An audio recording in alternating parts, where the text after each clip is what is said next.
மிரல போது ஸ்டேட்டு எங்க விசில் சத்தம் கேட்டு நல்லவங்க வாழ நீ விசிலு கடி ஓட்ட.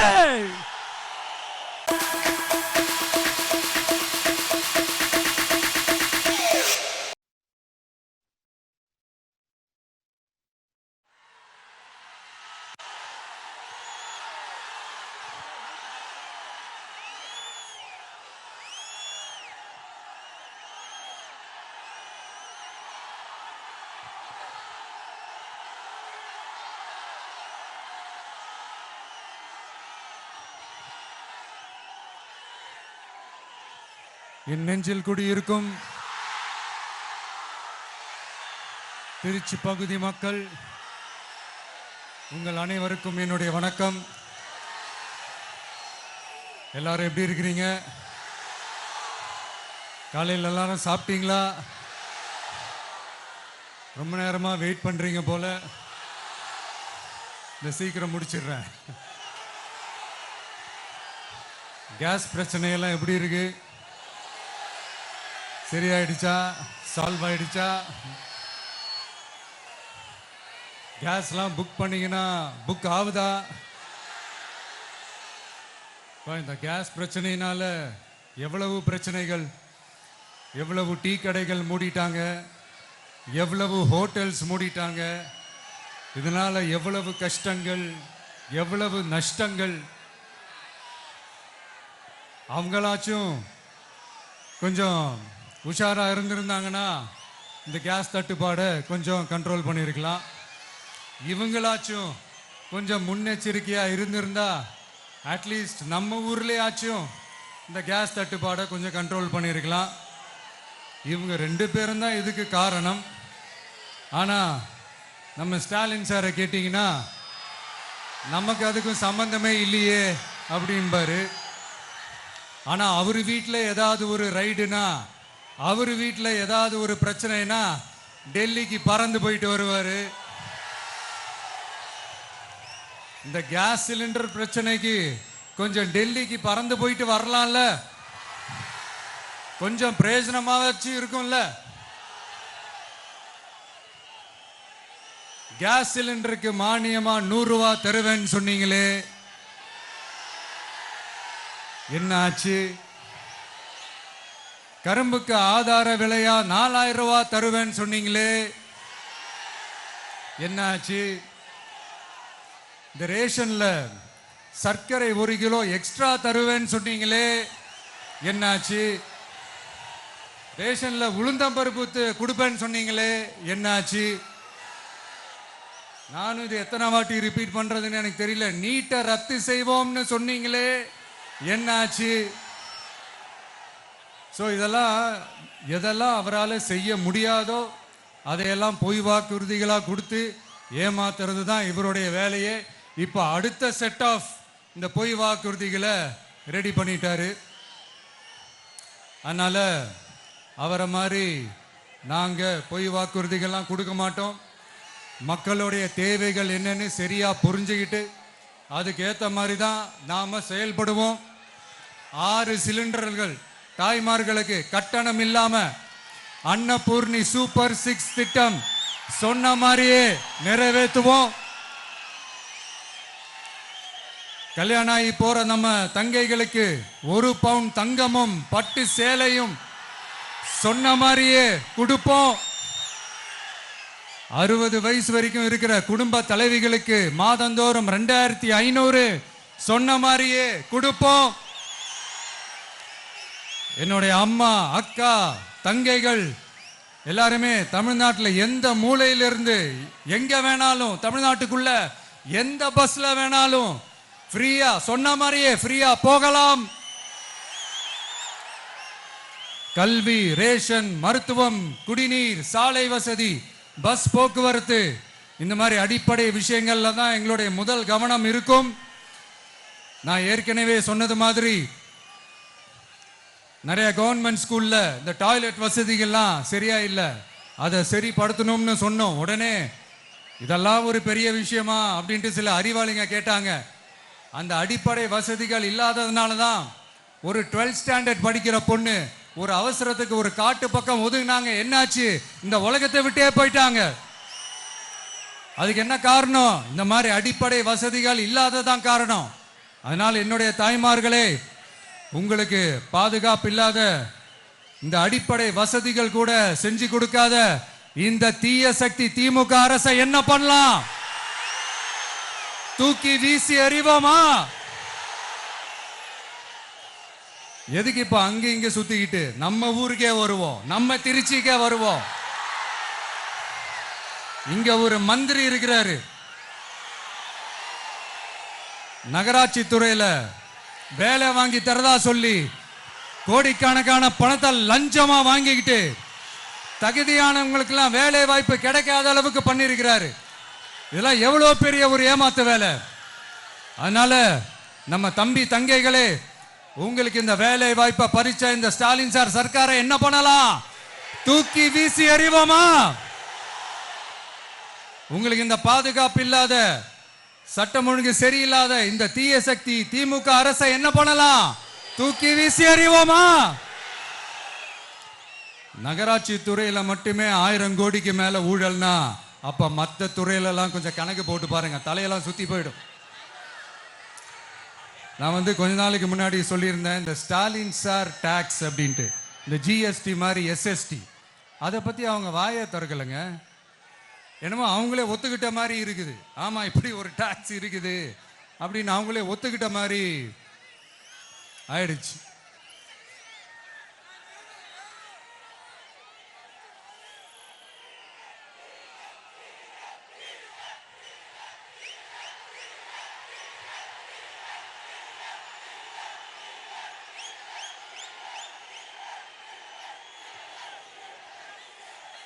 இந்த கல்லூரி பேராசிரியர்கள், கல்லூரி உதவி பேராசிரியர்களுக்கு அந்த போஸ்டிங்க்கு 2000 பேருக்கு மேல அந்த வேலை கொடுப்போம்னு சொன்னாங்க. கடைசியில் எத்தனை பேருக்கு கொடுத்தாங்க தெரியுமா? வெறும் 5 பேருக்கு. 2000 எங்க, இந்த 5 எங்க? அதனால இதெல்லாம் வெறும் அறிவிப்புகள் மட்டும்தான். இந்த மாதிரி லட்சக்கணக்கான காலி பணியிடங்களை நிரப்புவோம்னு சொன்னாங்க, அதுவும் என்ன ஆச்சுன்னு தெரியல. இதெல்லாம் வெறும் அறிவிப்புகள் மட்டும்தான். இதனால ஒரு யூஸுமே கிடையாது. யூஸ்லெஸ் கவர்மெண்ட் இது. அது மாதிரி 100% ஒரு நியாயமான ஒரு ஆட்சியை நாம கொடுப்போம்ங்க. 100% நீங்க இந்த விஜய நம்பலாமுங்க. நீங்க நம்புறீங்கன்னு எனக்கு தெரியும். அதனாலதான் என்னுடைய சொந்த பந்தங்களாகிய உங்ககிட்ட எனக்கு அந்த உரிமை இருக்கு. எனக்கு ஒரு வாய்ப்பு கொடுங்க, எனக்கு ஒரு சான்ஸ் கொடுங்கன்னு உங்ககிட்ட கேட்காம வேற யாருக்கிட்ட நான் கேட்பேன்? அதனால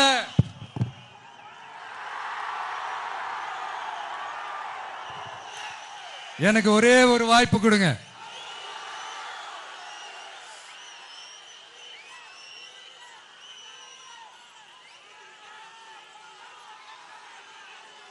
இருந்தாலும் ரொம்ப முக்கியமா ஒன்ன நீங்க ஆழமா மனசுல வச்சுக்கணும்.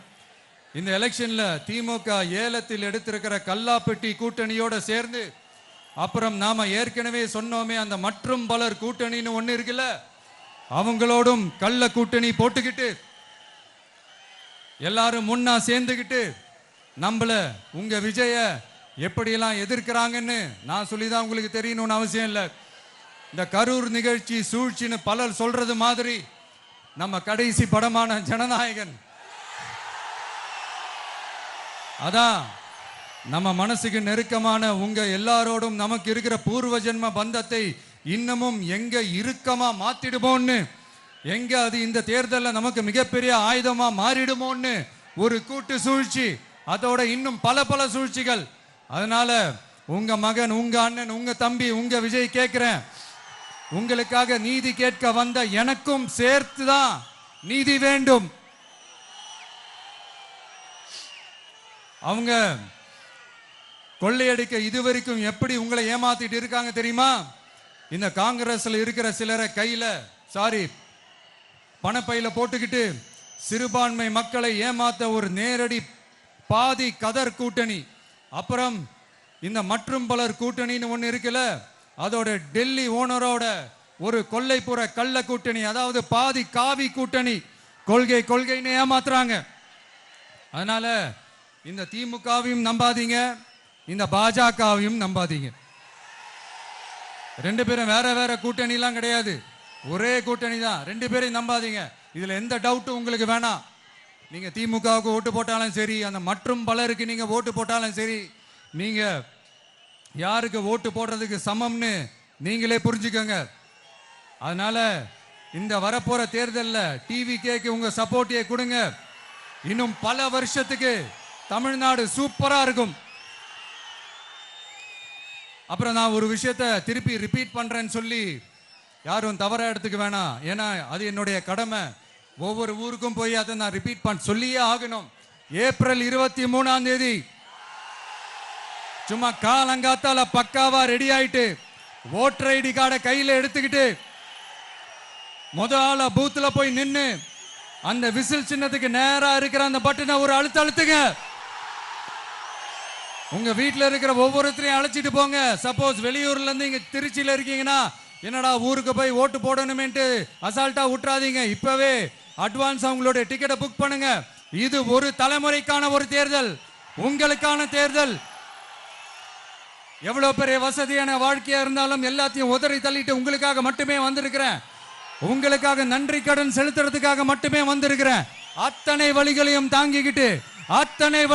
தாங்கிக்கிட்டு உங்களுக்காக மட்டுமே வந்திருக்கிறேன். ஒரு நாளும் பொய் சொல்லி உங்களை நான் ஏமாத்த மாட்டேன். இந்த 4 முனை போட்டி, 40 முனை போட்டின்னு எத்தனை முனை போட்டின்னு வந்தாலும் இங்க 2 முனை போட்டி மட்டும்தான். ஒன்னு டிவிகே, இன்னொன்னு டிஎம்கே. மக்கள் விரோத ஆட்சி நடத்துற ஸ்டாலின் சார் வேணுமா, மக்களை நேசிக்கிற விஜய் வேணுமா? அவ்வளவுதான் இந்த தேர்தலே. அதனால உங்க விஜய்க்கு, உங்க அண்ணனுக்கு, உங்க தம்பிக்கு, உங்க பிள்ளைக்கு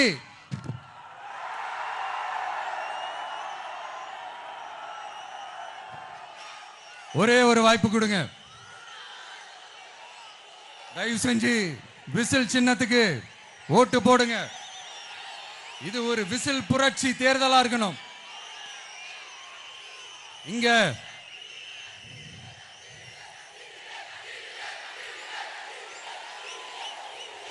தேங்க்யூ. இங்க திருச்சி இந்த எல்லா தொகுதியிலும் நம்மளுடைய நண்பர்களை, நம்மளுடைய தோழர்களை வேட்பாளர்களா அன்னைக்கு அறிவிச்சேன், நான் நிப்பாட்டி இருக்கேன். அவங்க வேற, நான் வேறன்னு தயவு செஞ்சு பிரிச்சு பாத்துறாதீங்க.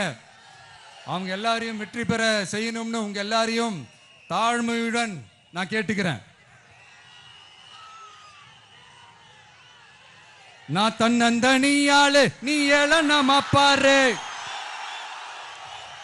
கொஞ்சம் நவுந்தனா இங்க 8 கோடி பேரு. மிரல போது ஸ்டேட்டு எங்க விசில் சத்தம் கேட்டு. நல்லவங்க வாழ நீ விசில் கடி ஓட்ட. கடைசி நம்பிக்கை மக்களை தேடி வருது. அதை இறுக்கி புடிச்சு ஒரு வரலாறு எழுது. உங்க விஜய் நான் வரேன். விசில் அடிக்க ரெடியா?